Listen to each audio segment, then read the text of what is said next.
Welcome to the Rippling Pages podcast, great writers making waves with the word, all in conversation with me, Liam Bishop. Certainly goes for today's writer, Katharina Volckmer. She was born in Germany, but she now lives in London. Last year she saw her debut novel, The Appointment, or The Story of a Cock, explode onto the scene. A sad, funny and lewd monologue which crosses the Holocaust, gender identity, and a relationship with a therapist called Jason. Published by Fitzcarraldo Editions, Katharina wrote the novel in English, and notably, although The Appointment has been picked up in the States and Europe, it is due to be published in Germany this summer. The narrator, she speaks to Dr. Seligman as she prepares for an operation in your novel, The Appointment. The novel is a spectacularly ranging monologue that is lewd, sad, funny, but with this, it also means there's a lot of silence in the novel, and there's a silent Dr. Seligman who's performing the operation on your narrator. What he does, he allows her to speak without hindrance. You yourself have spoken of the strange German silence that sits over the Holocaust in other interviews. I wondered, what does Dr. Seligman's silence represent in this novel? I don't really think of it as silence. I mean, it is silence, but to me, the two find themselves in a kind of dialogue, or at least for me, it always has elements of a dialogue as well, because his presence is very important to me, and I didn't want her to be talking into a void. But he does, of course, he lets us speak. I think that's and I guess that's probably maybe what you mean as well by silence, is that he's allowing her to speak, but at the same time, he doesn't speak himself. And I think that means that he's not granting her a kind of absolution or anything like that, which I think is, which is of course what she's after in some ways. I think she's flirting with him, and she's sort of provoking him, and he is giving her little reactions. You know, sometimes he smiles or he laughs at her jokes, and to me that's very important. Sort of that he's there and he lets her speak, but it doesn't go beyond that. And sometimes people ask me to write his voice, which I find totally absurd, and I'm not planning on doing that. And in a way, him allowing her to speak is something that once the book was published and I started to get some feedback from readers, and in a way my Jewish readers have confirmed it, in the sense that they find her very funny and they like to listen to her. They were very curious about what she has to say, and I think that her humor is sort of creating this anarchic space almost, in which suddenly a different kind of conversation can be had. I think it's also important that she has to navigate his silence. You said absolution. She's after absolution, but he can't give her that. Does that mean there's a lot of guilt incorporated into it? It would seem there's a lot of guilt, but was guilt something that you kind of consciously gave your narrator? Yes, and I think if you're not German, it's very hard to imagine what that kind of situation means. So she's there with someone who's Jewish, and she's given this opportunity almost to talk so openly. But at the same time, I think there is a tendency, not just on the part of Germans with regard to sort of Jewish people, but that white people, to put it more generally, they would like to get this absolution, right? They would like to sort of have someone say, "Oh, it's okay," and it isn't. It's an open wound, and it I think we shouldn't seek it. But for me, it was very important that he remains silent, and he doesn't, because at the end of the day, she doesn't know what he thinks. No, she makes all sorts of assumptions about him. Well, this is why I wondered. You've said explicitly that you find it interesting that people sort of jump to his role as he's a psychotherapist. And do you see why people might do that? I have various theories about that. One theory is that I think people find it easier if they think he's a therapist, because they don't. It's the same that people find it much easier to talk about sort of, I don't know, the Nazi stuff in the book and the Hitler fantasies, but they find it more difficult to talk about the body, I think. And obviously, if they allow themselves to know that Dr. Seligman is not, a therapist, then the book becomes more complicated, I think. And of course, there's the sort of, I don't know, I guess, stereotypical character of the Jewish therapist. But I think it's got more to do with the fact that what they're actually doing is more complicated than what people what they would like to think. And a lot of reviewers think he's a therapist. So I always find that quite strange. Well, I did, and that's my admission to you. But again, like I said, I might be projecting my own sort.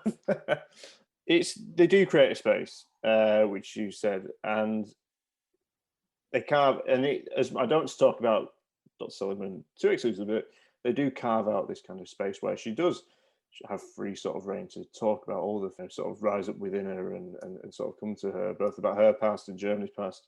And the more I think about the novel, the more I talk to you about it, the more I think about the narrator and Dr. Seligman as together, complicit with one another in some way. Perhaps complicit isn't the right word, but they're co-constructors, maybe not conspirators, but they're co-constructors in this monologue to some extent. Now, for whatever reason, Dr. Seligman's name, it made me think of a psychologist. Perhaps this is why I thought it was to do with him being a therapist. But Martin Seligman is quite a famous psychologist who devised a theory of learned helplessness, whereby a person can become so accustomed to an unpleasant situation they feel powerless to change that situation, rudimentarily speaking. Your narrator, she receives an inheritance, and that enables her choice about having this operation. I wondered why there was this choice and this change that you chose to give your narrator.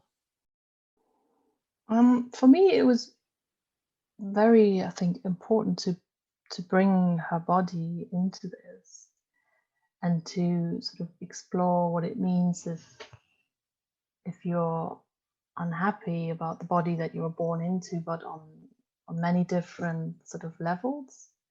So there is her gender identity that she's unhappy with, and the fact that she was raised a woman, and what it means to be a woman in this day and age. The subtle reference to a Bernhard novel as well, where someone uses an inheritance, not to change their gender, but I think in a way that the reader also doesn't expect. And so I think that's sort of obviously where the novel sort of culminates, is in this idea that the two things are combined in a way that I think is unusual, and that some people have found that quite offensive. They said it's very vulgar. You're bringing, the body into a book about the Holocaust. But to me, it's not one or the other. It's both at the same time. And it's just, I think, a new way of looking at identity, and that if you're born into an identity, it's things like your mother tongue and religion, but it's also just a physical reality that you're born into. And I guess this inheritance enables her to make that change. But I think at the same time, it also makes her realize that there are some things she can't change about herself, and she'll never be able to change about herself. And even she goes and sees Dr. Seligman, and they're doing this together, but at the end of the day, she'll still be German. So you say it's about identity, and you're sort of born into an identity, but we don't necessarily understand what that identity is upon coming to the page. So have you created this identity within your mind before you've put it onto the page, before you started to choose to write it in this monologue?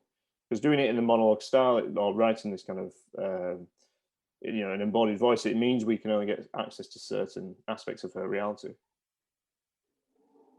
Yeah, to me, it all started with that voice. I was sort of playing with some short stories, and then I could suddenly hear her in my head. But it was always the two of them together. It was always her addressing Dr. Seligman. And I always say he's my favorite character. He actually is, I think. And to me, he's very present. It's not, I don't know, he's essential, I think. And I think it could only have been written in this form. I don't know. But for me, it all started with that voice. And it was actually quite a lot of fun to write it. I mean, it looks like it's fun because so, I mean, that sense of wide ranginess and different registers and different levels. Is the sense that you felt you were working within boundaries and constraints, talking about some of the things you do, or, you know, you thought I can take the reins off to do this, or does it just come very naturally to sort of write like that and write about this voice? It's very natural to me. Maybe that's a bit worrying, but it came very naturally in a way to just, I think it also maybe has something to do with writing in a language that's not your first language. But it did feel quite liberating, I think, because if you are German, then this is your heritage, and I think it's your heritage independent of what your grandparents actually did, because to me it's a collective thing, and it's also a collective guilt, I think, and obviously so we are all the descendants of those people, and so it felt very liberating to find that voice and to put it on paper. And I think the fact that the only people who actually, or some of the people who so far have been upset about the book were Germans and no one else, which is in itself quite telling, I think. Yeah, the German publication came after the English publication, American, and then the Italian one, which Germany, the publication will be this summer. And was there an intent to provoke, perhaps, with this? And you were expecting more of that with the publication in Germany?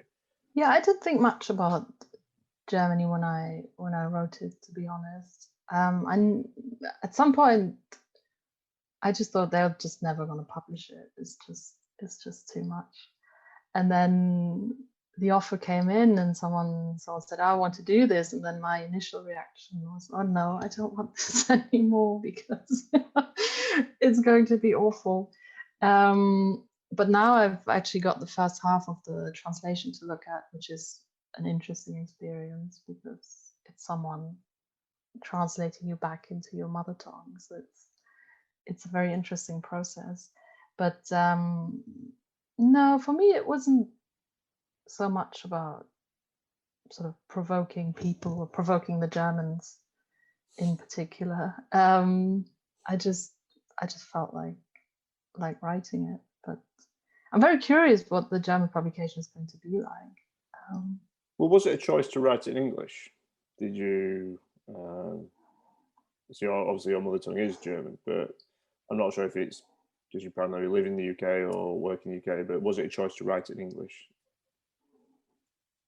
Yes, and it was. I think in many ways a sort of a process of acceptance for me, because yes, I grew up in Germany, and that is my first language, but I've lived here for 15 years now, and it's in many ways the language I use on a daily basis, and it's quite an interesting process, I think, to accept that and to work with that, and English has become a sort of like a tool that I'm very fond of now, because I can express things in it, and and also it's liberating, but at the same time it creates a restriction that I find quite creative, because obviously I don't have full access to the language, and so I don't get caught up in thinking about an adjective or something like that. And I personally quite like that. Did you say you found the constraints of that, or the restrictions of that, liberating in some way? Yeah, totally. I find that very creative, because you have to work with fewer sort of words and things, but that in itself I find I think some restrictions can be creative. And for me, it was just a sort of, a process of accepting, I think, my reality in many different ways. And you do also, I guess, have fewer inhibitions about saying certain things. It's like, Freud when he said the root things in French. It's, there's an element of that. But I also think that we maybe need to revise our idea of what constitutes a mother tongue and at what point someone is allowed to make use of a language and at what point you welcome someone into a language. And I think maybe our ideas of that tend to be a bit outdated. The language is something that's alive, it's a process, it's not something stagnant. So I think in that sense, I kind of enjoyed invading this language. It's been a good process. Invading this language. I would say if there was, if there wasn't another, bluntly speaking, if there wasn't another language to sort of write this novel in, would you have been able to write it? If that makes sense. It's very sort of rudimentary speaking, but does it, does that dilemma kind of represent anything? Or I think it would have been quite hard to write it in German because German is much slower, and it's also, this is a total cliche, but it's also very true that it's not a very funny language. I think it's very it's quite hard to be funny in German in that way, I think. And for me, the pace of the novel was very important. It's a bit like being bombarded, I think, if you're the reader, but I think it only worked because it's so dense and so fast paced. I'm not sure. I mean, I think in a way I feel like maybe it needed this element of alienation, and the fact that it's because also that's something that's important for me as well, that she's not a native speaker, and so her language is sometimes maybe a little bit off or something, and that was important to me as well. And I think it's important that we maybe write voices in a language, but that's not their first language, and there's a lot of things you can play with there. Love often reminds me of blood, Dr. Seligman. Don't you think they are quite similar? Blood is only beautiful and full of symbols as long as it stays in its place. But once we see it smeared across someone's face or dried on a towel, we are put off, because our mind immediately fills in the gaps with violence and a lack of control. Love, like blood, needs to be a story we can tell. If it breaks free from the picture frames and veins we have forced it into, it causes hysteria, and brutal attempts are made to put it back where it belongs, to contain what is contagious, for, like love, blood gives life, but it is also home to all the things that can kill us, all that we are afraid of, all the diseases that Dracula had instilled in his rats. There's a hygiene of love, don't you agree? Just like I cannot go smearing my blood around, like they have invented endless products to make sure women don't lose their dirty blood in public, I also cannot go around and just love where I see fit. The blood we see on the pavement could be anyone's. It's not immediately clear whether we're dealing with a person or an animal, and we don't even know how it got there, whether there's a culprit or whether they turned against themselves because they just couldn't handle it anymore, whether they used the weapon or simply their teeth. Blood on the pavement signals unrest, just like love outside the frame, a reminder of all the pain that is inevitably coming our way.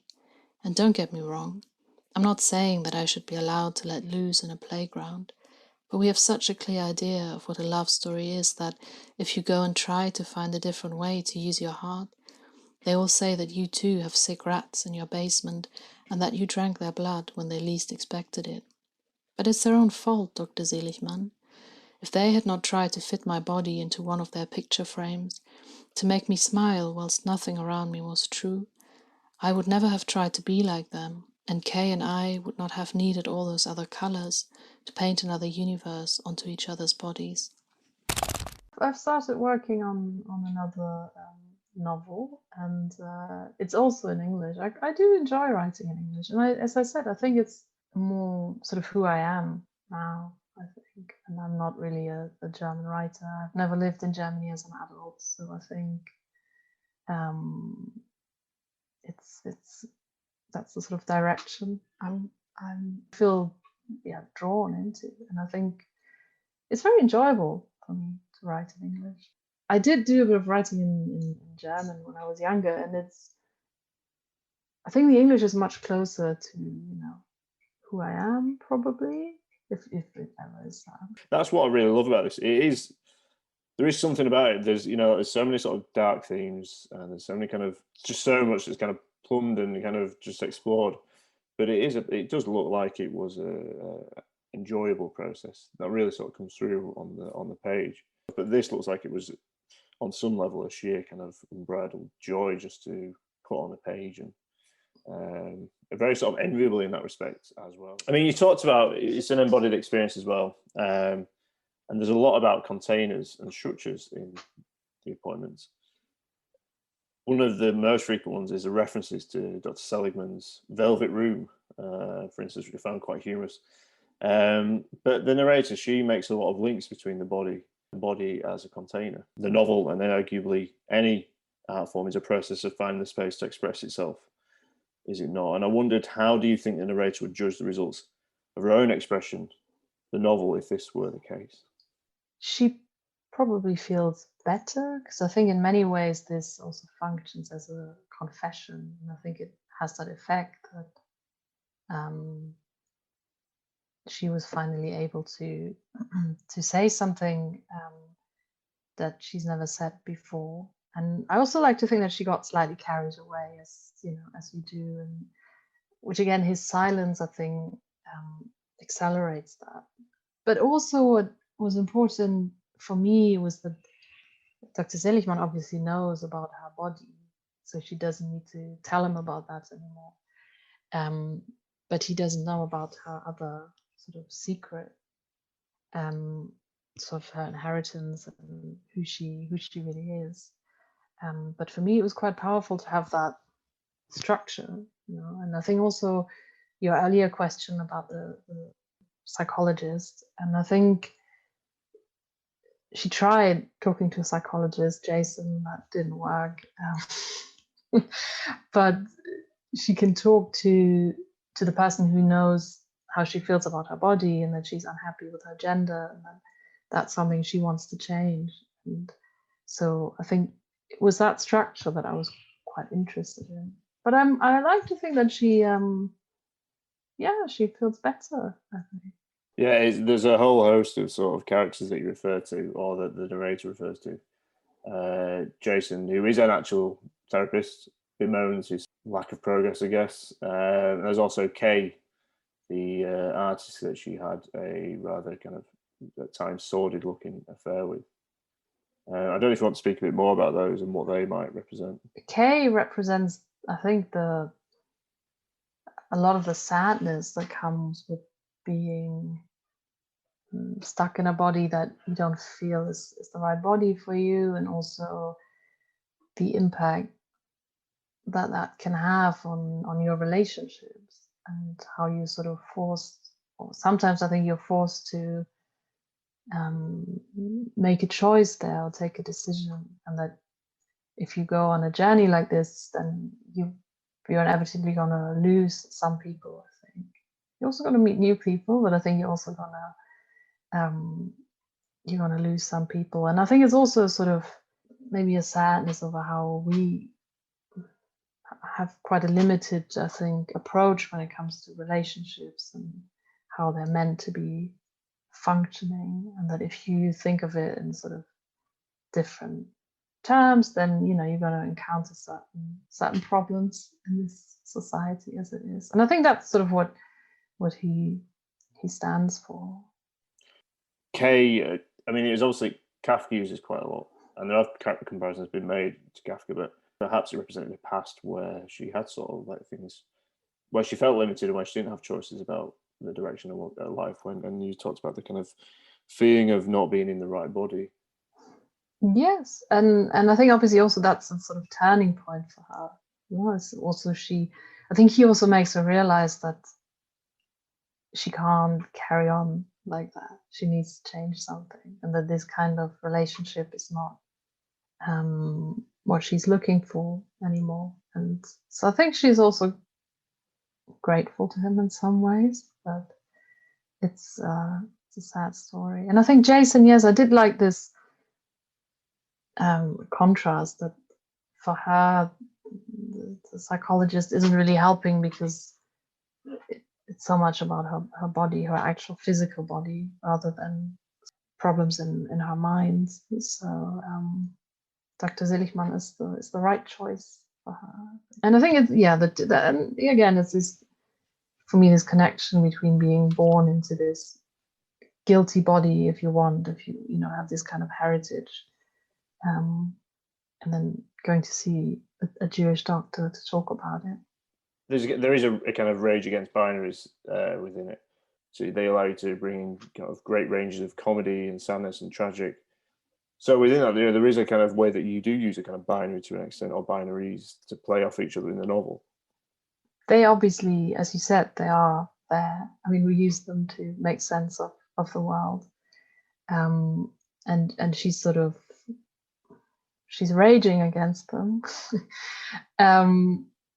But yes, she also uses them. That's true. And I guess it's also an interesting conflict, because on the one hand she is raging against the binaries, but at the same time she does want to change gender, which is, I think, an interesting conflict in general, for people who go through this, that on the one hand you reject the idea of gender, but then you still feel like changing your body. And I think that's also something that she struggles with.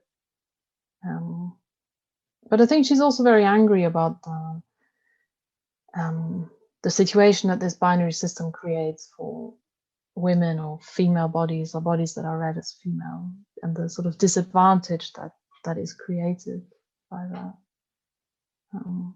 Yeah, I mean, on the subject of that, critics have made sort of links to Bernhard. You've made links to Bernhard, Kafka, and there's also been comparisons to novels like Portnoy's Complaint by Philip Roth. But I wonder how this sort of sits with you. I mean, I was reminded of writers like Siri, Hustvedt, Ottessa Moshfegh, writers whom I also think have created narrators that aren't comfortable with binaries. And I wonder if there's still some kind of archaic expectations of maybe sensibility when we talk or when we don't talk about writers that aren't male. I think they are judged differently. And I think there is, of course, this assumption that women write more autofiction than men.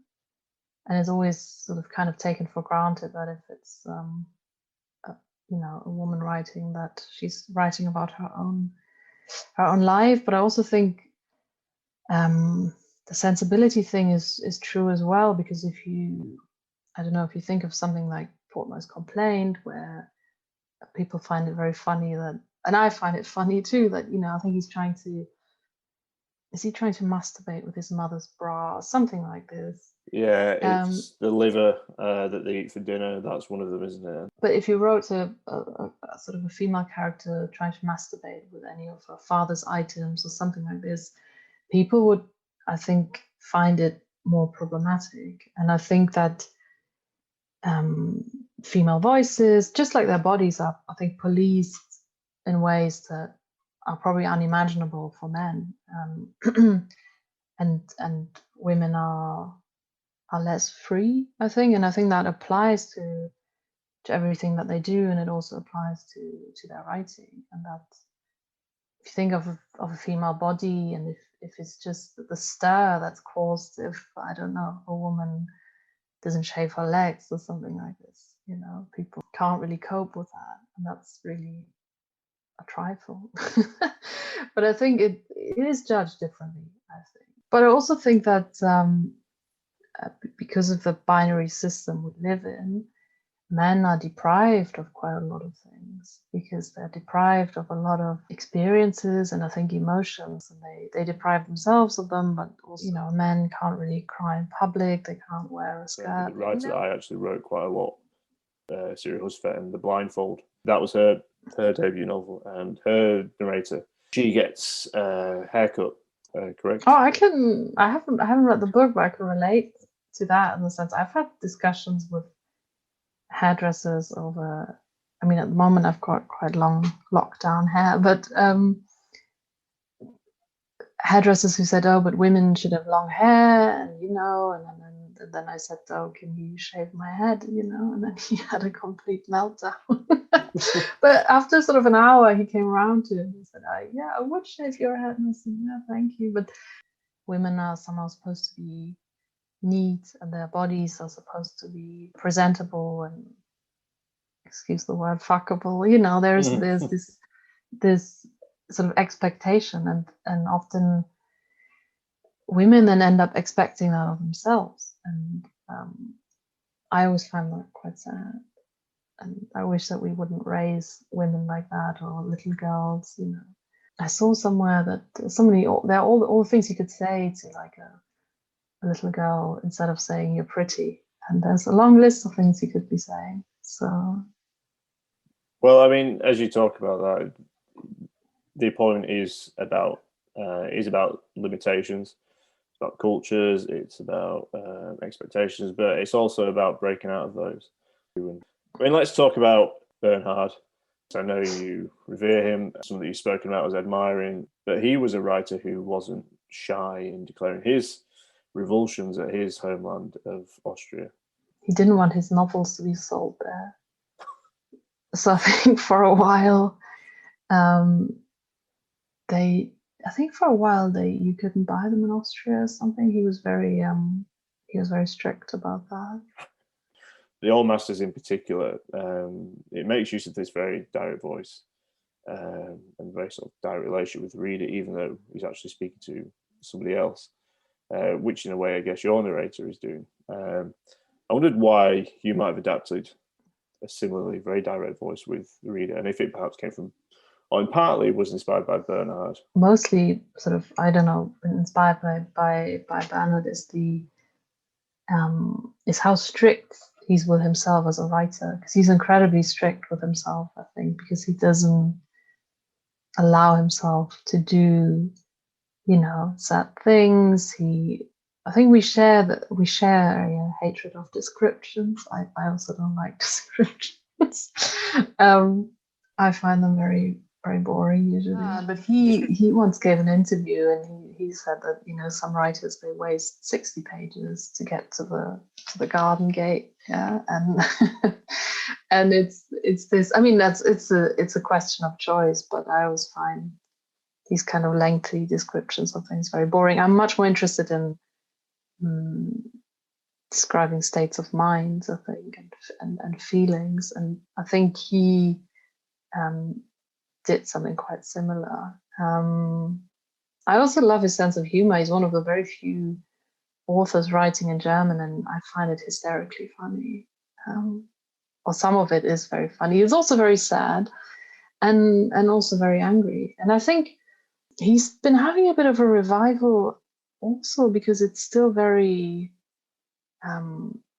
relevant, and also because he's not one of those male writers that you might now find uncomfortable to read because of their depiction of women, and it feels quite outdated. But because there are different versions of this. Some people say he was impotent, some people say he was asexual, but his sexual politics were very different, I think, to a lot of other male writers at the time, which is why I think it's still very enjoyable to read him. Well, that's one reason, I think. And obviously the things he was angry at, you can still be angry at. But I think of him as very disciplined in some ways, and I do like that. Yeah, this thing about sort of discipline and limitations in some way is uninhibiting. It seems to recur through what you're sort of saying, perhaps in Bernhard as well. Do you like Old Masters? And the sort of 150 pages, I was like, okay, yeah, I like this. It's very good. Then the final 20, it, like I said, it just elevated into something else completely to do with the death of his wife, and this all the kind of this sort of mediation on Schopenhauer, which not being too attached to the world, I thought was a really important sort of value within that. And I think the other thing about him that I like a lot is that he's never sentimental or anything, but occasionally there are like tender moments in his writing, and they're very effective because they are so rare. I do like that. Thank you so much, Katharina, for joining me today. And thank you, of course, for listening to our conversation. Now, you can buy the appointment from Fitzcarraldo Editions, and once you've done that, why don't you join us next time when I'll be joined by Jen Calais.